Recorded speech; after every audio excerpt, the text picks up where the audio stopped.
Türkiye genelinde yaşamını yitiren bütün insanlarımıza bir kez daha Allah'tan rahmet diliyorum. Bursa'da da bildiğim kadarıyla çok sayıda pozitif vakanın olduğunu duyduk. Dolayısıyla Bursa ilimize de hem geçmiş olsun dileklerimizi hem de bu hastalıktan dolayı yaşamını yitiren insanlarımıza başsağlığı, hasta olan insanlarımıza da acil şifalar diliyorum. Bir diğer konu, dün Giresun Develi'de yaşanan selden kaynaklı, sevgili arkadaşlar, yaşamını yitiren insanlara Allah'tan rahmet diliyorum. Bildiğimiz ve son aldığımız duyuma göre 9 insan yaşamını yitirdi ve hala kayıp olan insanlar var. Başta Giresun olmak üzere Karadeniz halkımıza bir kez daha geçmiş olsun dileklerimizi iletiyoruz. Elbette bu bir kader değildir. Yaşananın iktidarın rantçı politikalarının sonucu olduğunu hepimiz çok iyi biliyoruz. Çevreye düşman bir iktidarın dere yataklarını bir iktidar alanı, bir imar alanı olarak ranta açmasının bir sonucudur yaşananlar. İşte çevreye düşmanlığın, doğaya düşmanlığın sonucunun bu olduğunu biliyoruz ve bunun için aslında yıllardır hep çağrılarımızı bu şekilde yapıyoruz. Bu iktidarın her alanda düşmanlığını gördük. Yaşanan aynı zamanda bir çevre düşmanlığıdır, bir doğa düşmanlığıdır. Karadeniz'de özellikle son dönemlerde yaşananlar, HES projelerinin hayata geçirilmesi, doğanın tahrip edilmesi, ekosistemin tahrip edilmesi sonucu yaşananlar bir felakettir ama aynı zamanda da iktidarın felaketinin bir sonucudur. Dolayısıyla sevgili arkadaşlar, bu iktidarın Karadeniz halkına yaşattıkları, Karadeniz'in doğasına, Karadeniz'in tabiatına yaşattıklarının bir sonucudur. Bir kez daha Karadeniz halkına geçmiş olsun dileklerimizi iletiyor ve yaşamını yitirenlere başsağlığı dileklerimizi Bursa'dan bir kez daha iletiyoruz.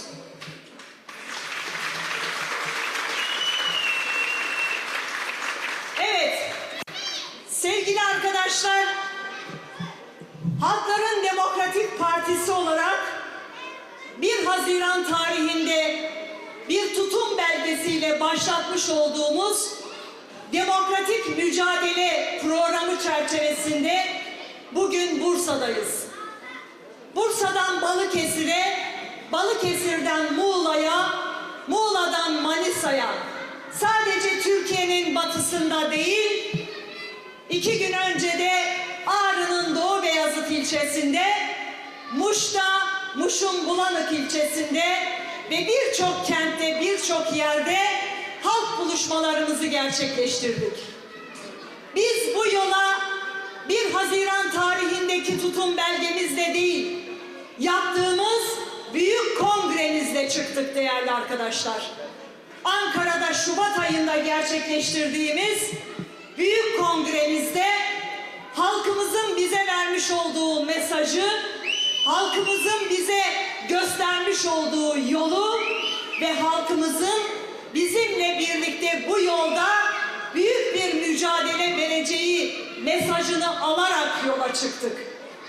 Evet, kongre sonrasında halk buluşmalarımızla, tematik buluşma ve açıkladığımız tutum belgemizde binlerce, milyonlarca insanla bir araya geldik. Pandemi koşullarında daha da aslında ulaşılması gereken insanlara gidecek yolun olduğunu bilmemize rağmen kısıtlı ve zor koşullarda ve hastalığın salgınlaşmasıyla birlikte gidebildiğimiz kadar, ulaşabildiğimiz kadar insanla bir araya geldik.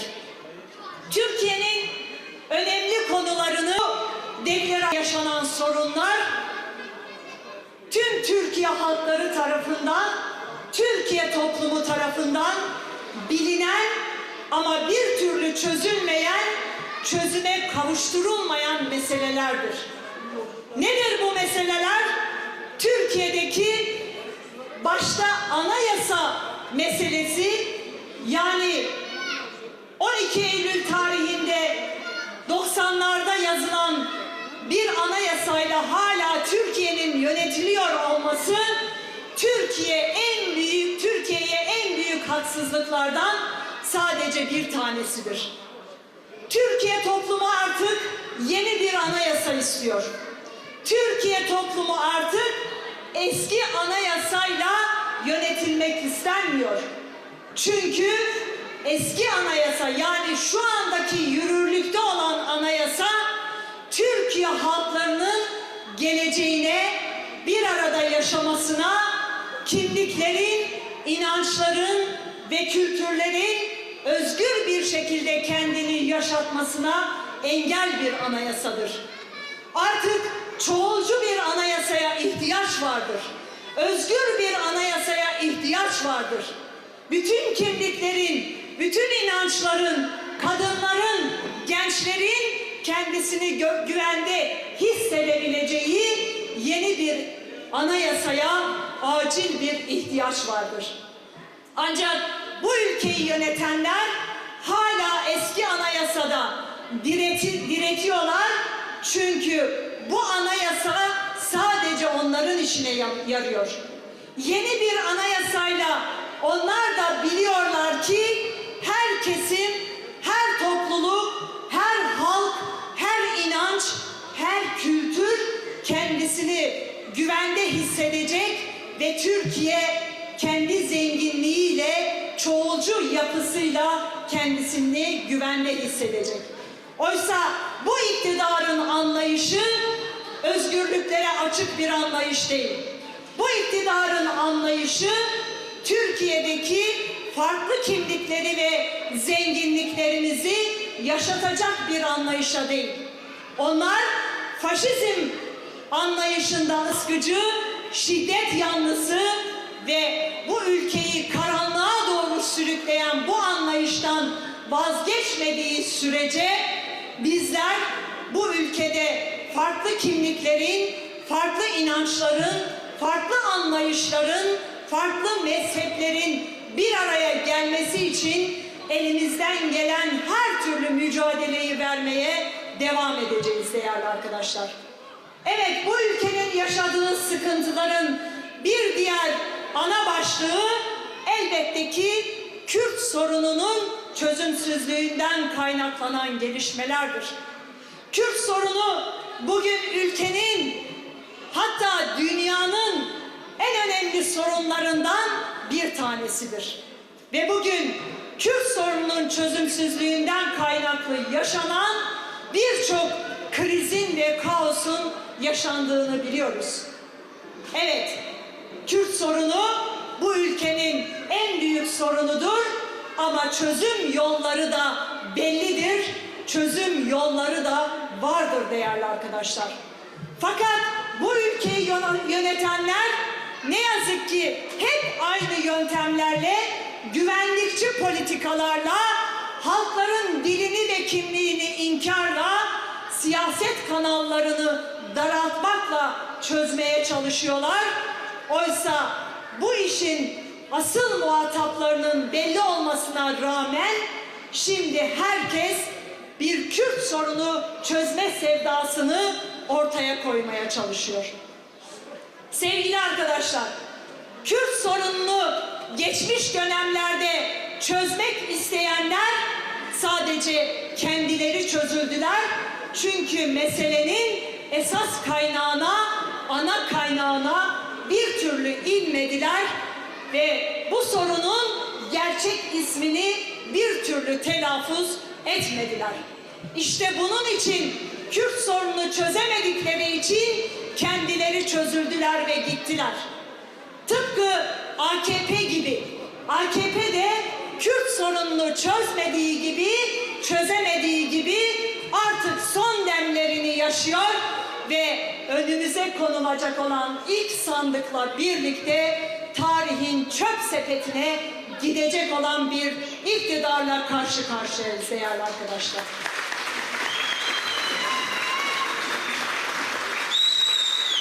Evet, diğer partilerin Kürt sorununa yaklaşımı konusunda yapılan açıklamaları gerçekten hayretle izliyoruz. Bir dönem bu ülkede başbakanlık yapan, iktidardayken faşizmi, baskıyı, şiddeti gündeminden eksik etmeyen, özellikle Şırnak'ta, Hakkari'de 7 Haziran tarihi başta olmak üzere Mardin'de, Diyarbakır'da birçok insanın katledilmesine göz yuman, o dönem bu ülkenin başbakanı olan, şimdi bir muhalefet partisi olarak yeni bir parti kuran insanlar bile Kürt sorununu çözmek için rapor hazırladıklarını ve bu raporlarını gidip Kürt illerinde, Kürdistan'da açıklama gereği duyuyorlar. Bir zamanlar yaşananlara, katliamlara, inkarlara ortak olanlar, yani bir zamanlar bu faşizmi uygulayanlar, şimdi muhalefete gelince Kürt halkının oyunu nasıl alabilirim, Kürt halkının oyunu nasıl kendime çevirebilirim, bunun arayışı içerisine girdiler. Hiç kimse kusura bakmasın. Kürtlerin oyu satılık oy değildir. Kürtlerin oyu sizlerin yalanlarınıza, dolanlarınıza ve baskıcı, inkarcı, faşizm anlayışınıza karnı tok olan halkların oyudur. Yeri geldiği zaman inkar edeceksin, yeri geldiği zaman siyaseti onlara dar edeceksin, yeri geldiği zaman siyasetçilerini cezaevine göndereceksin, seçtikleri belediye başkanlarının yerine kayyum atayacaksın ve buna ses çıkarmayacaksın. Bir halkın temsilcilerini cezaevlerinde siyasi rehine olarak tutacaksın ve buna hiçbir şekilde söz söylemeyeceksin.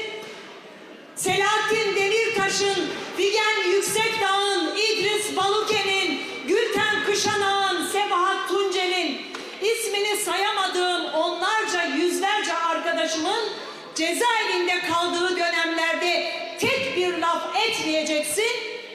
Bu ülkeyi kayyumlarla yönetenlere hiçbir sözün olmayacak. Bu ülkeyi bir tecrit ülkesi haline getirenlere hiçbir sözünüz olmayacak. Ondan sonra çıkacaksınız, Kürt raporundan bahsedeceksiniz. Kürt illerinden gidip siyaseti başlatmanın yollarını arayacaksınız. Ve bütün bu yaşananlara hiçbir şekilde itiraz etmeyeceksiniz. Böyle bir tutumu, böyle bir anlayışı ne Kürtler, ne Türkiye halkları, ne de Türkiye toplumu kabul etmez. Bütün bu yaşananlar, bütün bu krizler, başta ekonomik kriz olmak üzere yaşanan bütün krizlerin altında bu ülkeyi yönetenlerin ve şu andaki muhalefet partilerinin Türkiye halklarına, başta Kürtler olmak üzere muhalif kesimlere, kadınlara, gençlere olan yaklaşımından kaynaklıdır. Sevgili arkadaşlarım, Kürt sorunu, Kürt meselesi sadece Hakkari'nin, sadece Diyarbakır'ın bir meselesi, bir sorunu değildir. Kürt sorunu aynı zamanda Bursa'nın ve Bursalı'nın da bir meselesidir. Kürt sorunu aynı zamanda Balıkesirli'nin, İzmirli'nin, Ege'linin, Karadenizli'nin de bir meselesidir. Çünkü yaşanan krizler, hem ekonomik kriz, hem siyasal kriz, hem sosyal kriz sadece Kürtleri, sadece HDP'yi etkileyen krizler değildir.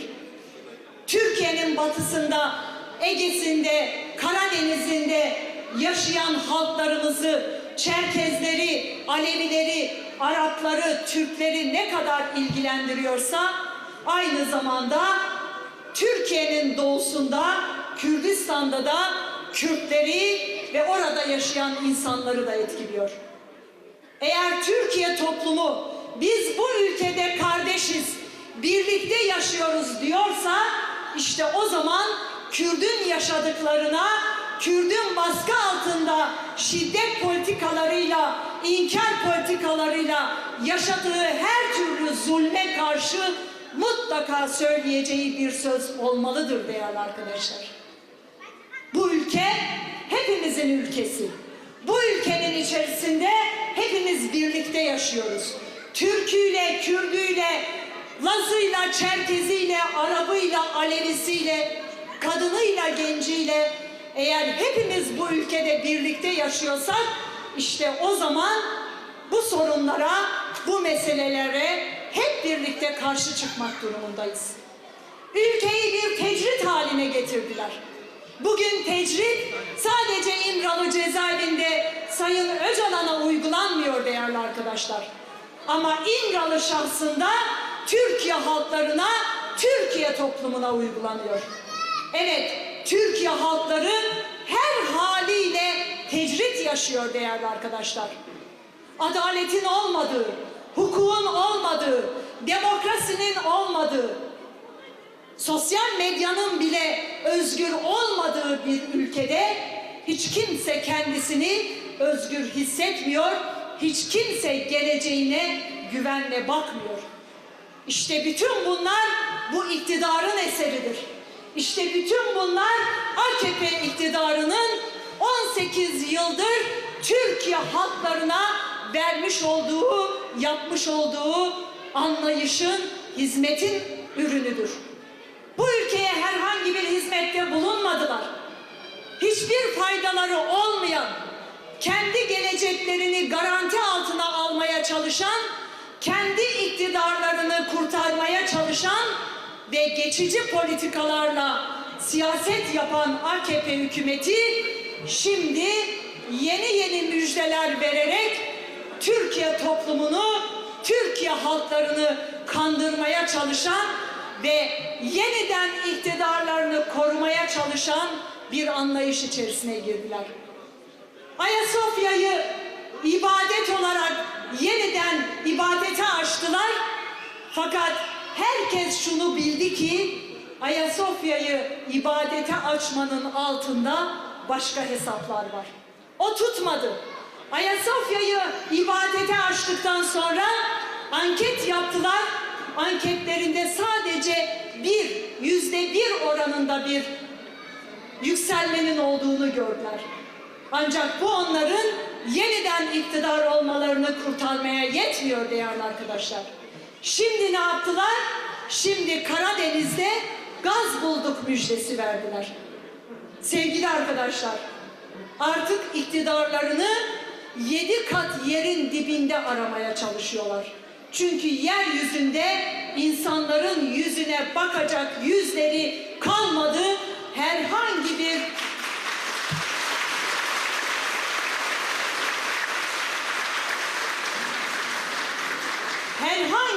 inandırıcılıkları kalmadı.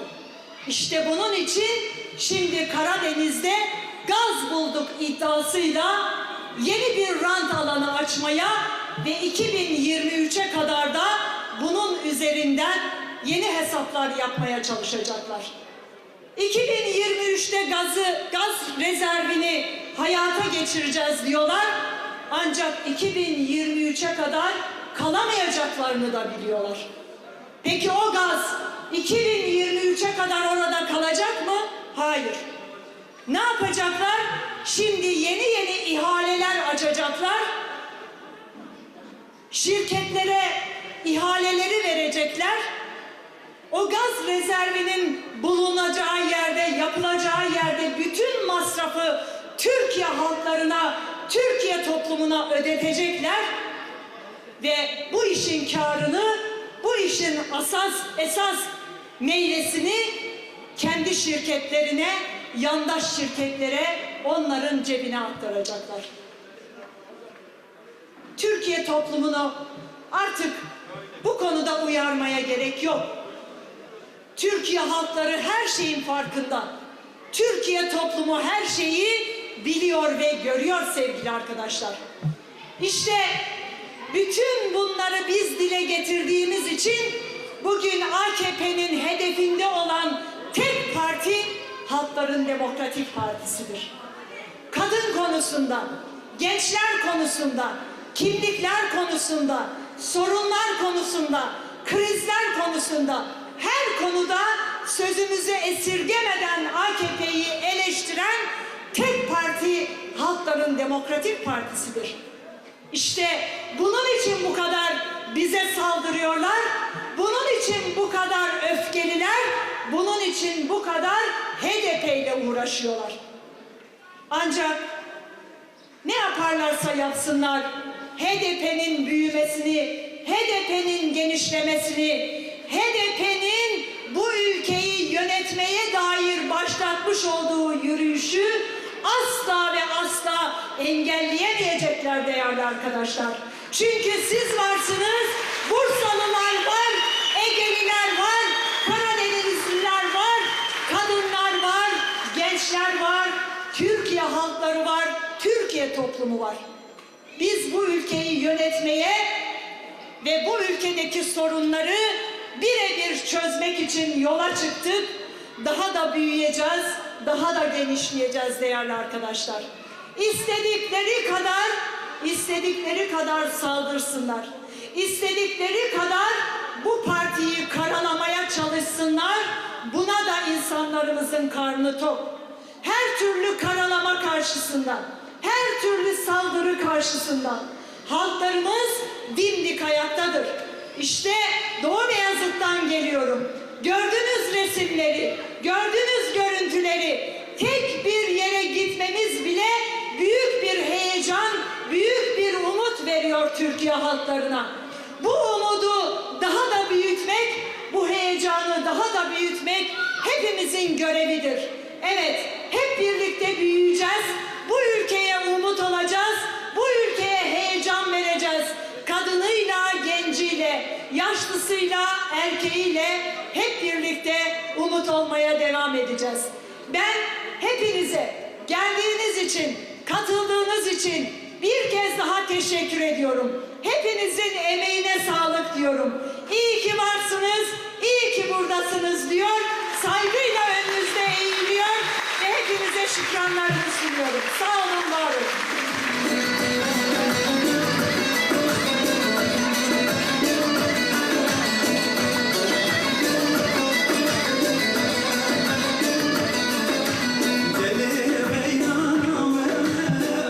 Değerli arkadaşlar, Sayın Eş Genel Başkanımız beraberindeki heyet bizleri ziyaret ettikleri için kendilerine teşekkür ediyoruz. Onları buradan Balıkesir Ayvalık'a yolcu ediyoruz. Sizlere de teşekkür ediyoruz. Hoş geldiniz.